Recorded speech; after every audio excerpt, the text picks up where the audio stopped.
Howdy, howdy, howdy, folks. Welcome to Heimdall's channel. Today we are going to be doing a not quite surface level, I don't quite want to call it an in-depth either, comparison of the F7 Charlie Hornet.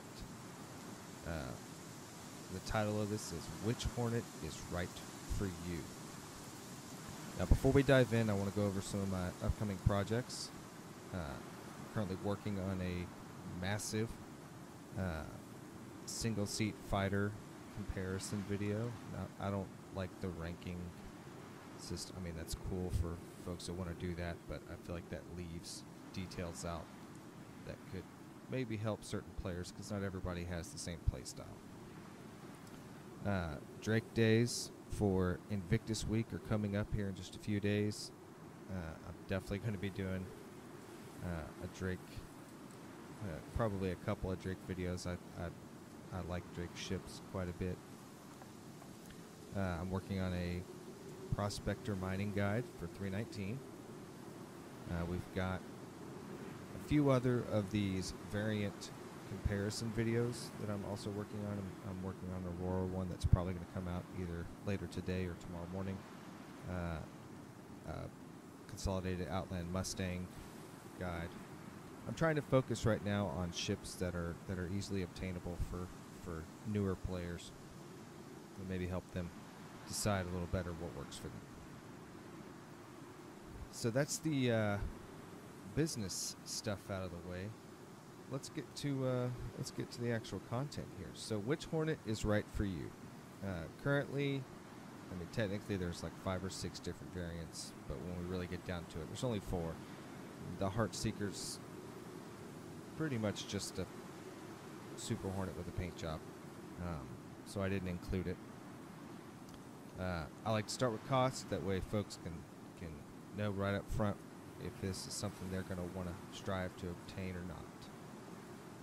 So, the basic Hornet, the standard Hornet, is $110 as a standalone purchase.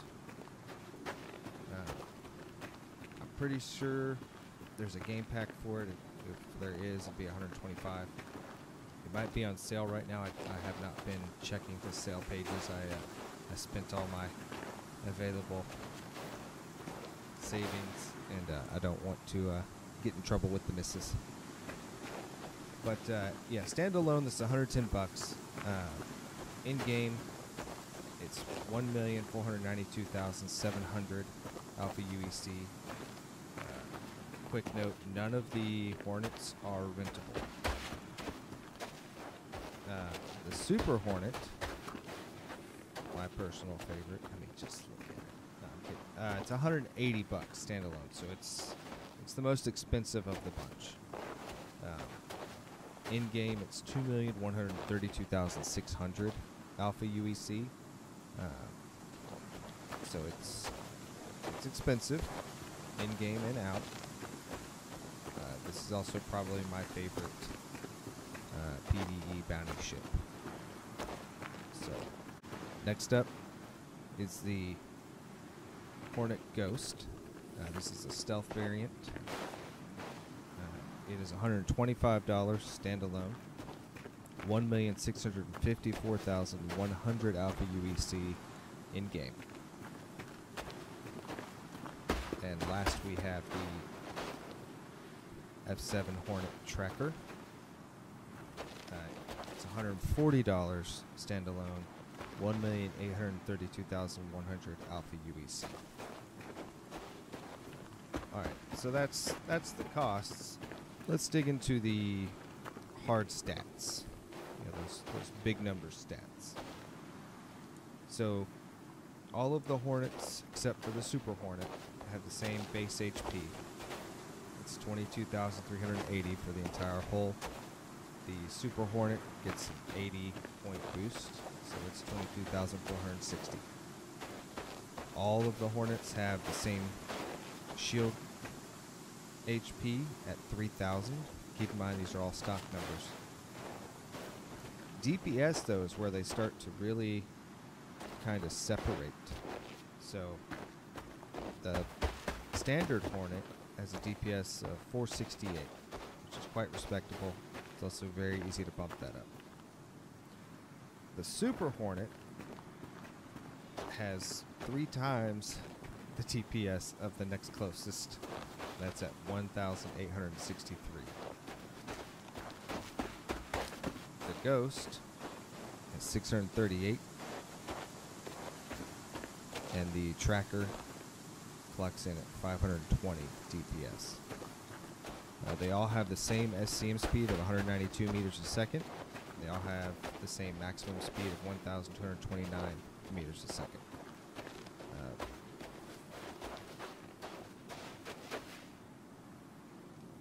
There's some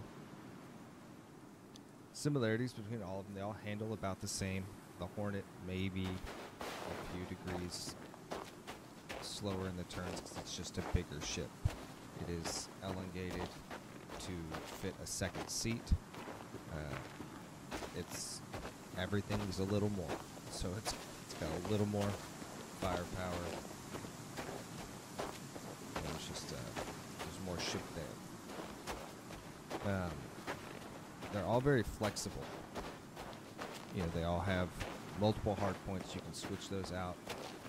I personally like to run all repeaters if I'm doing PvE stuff, and switching out to all repeaters on the Super Hornet makes it just nasty. I mean, with the ballistics, it's gonna do more damage, but I'm able to just stay out, keep pushing through, keep getting bounties. I don't have to return it and rearm as much. Let's dig into each of the individual models a little bit. So the base Hornet has 3 size 3 hard points. Stock, only 2 of them have something mounted, and then there's a third. It has a 2 SCU storage box. Supposedly you can switch that out for a turret. I haven't tried that yet. I'm probably gonna go give that a shot later this evening. That sounds interesting. It has a mix of missiles. We've got 4 size 2s and 4 size 1s. One of the advantages this has over some of the other single seat fighters is the 2 size 1 shields. I mean, when you match that with its pretty high hull HP, it's a very tough ship. You know, one of the things that I want to mention, and this is true for all of the Hornets, is when you look at all of the other fighters, they all have a really something about them that's a really big strength, but they are also going to have some really big weaknesses. So if we were to talk about the arrow is just insanely maneuverable, but it's also made out of balsa wood. So if you make one mistake, your ship's gone. The Gladius, it's kind of the same design ideas as this. Not too many weaknesses, but it's also kind of fragile. I mean, it's tougher than an arrow, but it's kind of fragile. These ships really take a American World War II fighter kind of stance. Are there ships that are faster? Yes. Are there fighters that have more firepower? Probably. Are there fighters that are more maneuverable? Yes. But none of these have a major weakness. Their strength is that there is no major weakness. So, this is a great fighter to buy for your first true fighter, because you can kind of get a feel of what about flying a fighter works for you, what types of tactics work for you.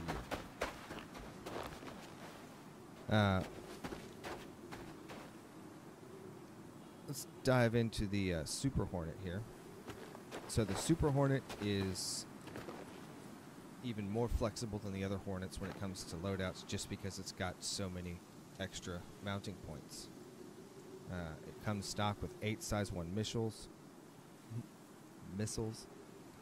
It does get a very small but noticeable HP bump on the hull. It loses the storage boxes, but it gains that manned turret. It does feel a bit pricey when everything's considered and compared to other, two-seat fighters. It's kind of expensive, I mean, you can buy a Vanguard for a little bit less in game, the Sentinel or the Harbinger. But this is also a little more flexible in its mission set, so it's pretty nice. I think that it's definitely more capable than the standard, but it's also significantly more expensive, both in-game and with real-life money. The Ghost is a little different than the other three. So this is the stealth variant. Now, stealth is currently broken in-game. Stock, you're only getting 2 size 2 laser cannons and an empty hardpoint. Comes with 4 size 1 missiles. I mean, it's a fun ship, and I know a lot of folks love the Ghost, and I get it. First off, I mean, it looks awesome. However, with stealth broken, I mean, this ship kind of suffers when you compare it to similarly priced or rated ships. I personally would rather save a little bit of money and either just buy a standard or save up a little extra and get either the tracker or the Super Hornet. But that's just me. And the flip side of that is that when stealth is re-implemented and functional, yeah, this is going to be a pretty nasty ship to pop up on you. The last of the variants is the tracker. Now, this is, in real life, would be considered a CNC or combat air patrol ship. It is actually a really useful support ship for skirmishing fighters. So if you pair this with a Vanguard Sentinel and, a Gladius or a couple of other Hornets, it's going to be really tough to knock that team out, because you're going to have the EMP for the Sentinel.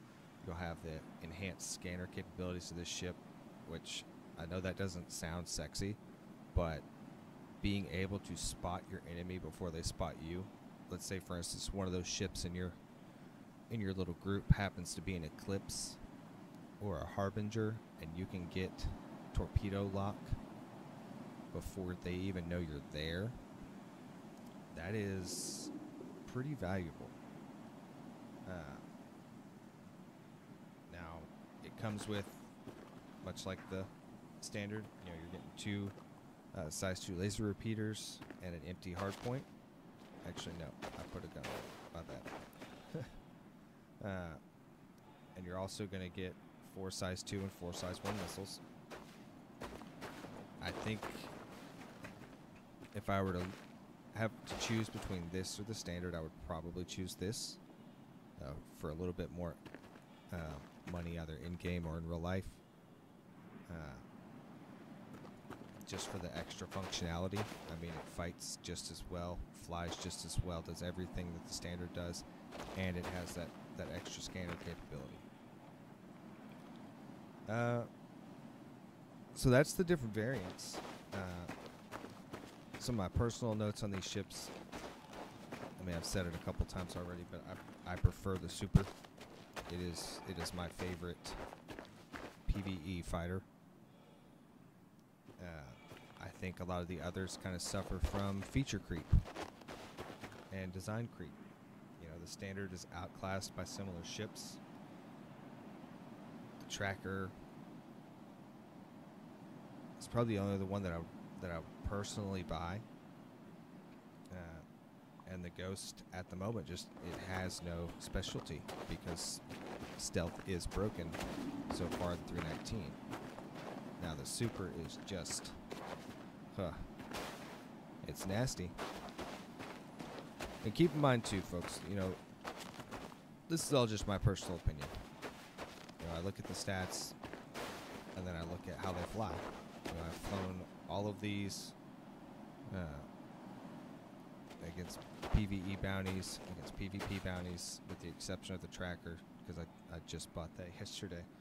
But, you know, what works for me might not work for you, and what works for you might not work for me. So you might get into a standard and think it's the greatest thing since sliced bread, and that's awesome. You know, none of these videos are videos where I'm trying to belittle anyone's purchase. If you like what you've got, that is awesome. I just want more people playing this game so we get out of alpha faster and get to release. Some few closing notes here. I opened up YouTube this morning, and my subscriber count just keeps going up, and that's not just because of me. It's because of you folks that are watching out there, and I appreciate it. I appreciate every second you guys take to watch these videos, like these videos. I read every comment. I try my best to respond to every comment as soon as I can. It's a small channel. One of the benefits of that is I'm able to really engage with the audience. I appreciate the growth. If you like what I'm doing here, please hit that like, subscribe button. Leave me a comment. If you've got any suggestions for content that you'd like to see, leave it in the comments, and we'll talk about it. If you didn't like what I'm doing, I'm sorry. I'm not for everybody. But before you hit that dislike button, do me a favor. Take 10 seconds, hit the comments, and tell me where I lost you. I want to make content that's fun, it's informative for all my viewers. You know, this channel got started because I was going on YouTube looking for questions to answers to questions. I'll get there. And I was just met with more questions because folks weren't explaining things. They were just saying, do this, but not actually saying what this is. So I hope I'm not doing the same thing. Either way, that's my bit. I really appreciate it. Can't wait to get back out there, and I look forward to seeing you all out there in the verse.